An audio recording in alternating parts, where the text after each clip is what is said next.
Good evening and welcome to the Business Day. I'm Herman Green.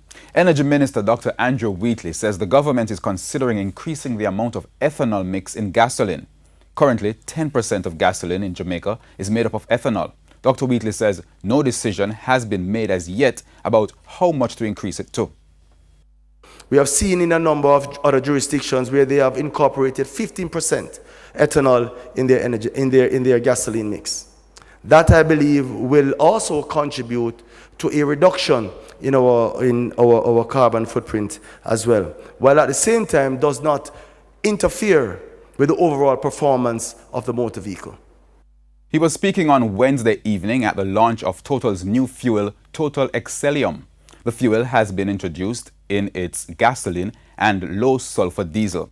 It is marketed as an innovation in engine performance while reducing pollution. The price of oil went up today on speculation that Iran could face new sanctions and a dip in the stocks in the U.S. Oil for delivery in June ended the day selling for $71.49 a barrel. It's up $1.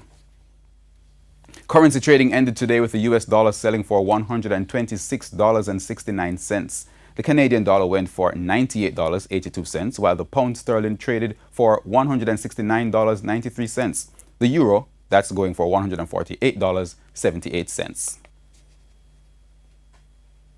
The JSE index gained 1,690 points today to close at just under 300,000 points. The junior index also gained by 39 points. Among the winners were Pulse Investments, Supreme Ventures, Express Catering, Lasco Manufacturing, Lasco Financial Services, JMMB Group, and Kingston Wharves. On the losing side were KLE Group, Siboney Group, Caribbean Cement Company, Scotia Group Jamaica, Mayberry Investments, and Carreras.